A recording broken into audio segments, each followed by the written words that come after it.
ഞാൻ മൂന്നാം വാർഡിത്തെ സ്ഥാനാർത്ഥിയാണ്. ഇപ്പൊ നമ്മളെ ചിഹ്നം ഇസ്തിരിപ്പെട്ടി. മൂന്നാം വാർഡ് തന്നെ സ്ഥാനാർത്ഥിയാണ്.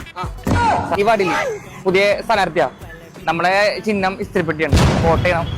സ്ഥാനാർത്ഥിയാണ്. ഇന്ന് ഇസ്തിരിപ്പെട്ടിയാണ് ചിഹ്നം.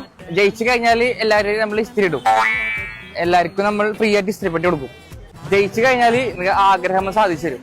ലുലു മാള് ഉണ്ടാക്കി തരണം.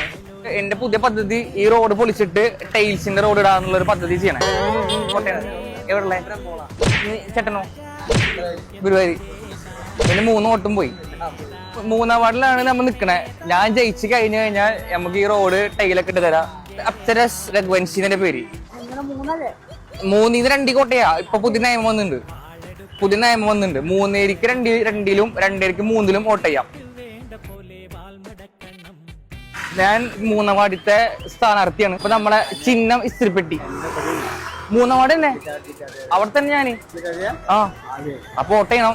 വിജയിച്ചു കഴിഞ്ഞാല് ചോപ്പ് നമുക്കൊരു ലുലുമാളാക്കിട്ടൊക്കെ പണി തരാം. വോട്ട് ചെയ്യണം. പുതിയ സ്ഥാനാർത്ഥിയാണ്. ഇസ്തിരിപ്പെട്ടിയാണ് ചിഹ്നം വരുന്നത്. അപ്പോ മറക്കരുത്. പേര് അക്ബർ രഘുവൻഷി. വിജയിച്ചു കഴിഞ്ഞാല് ഈ വണ്ടി ഞാനൊരു താറാക്കി തരാം. ഒരു മാരുതി സുസുക്കി ആക്കി തരാം.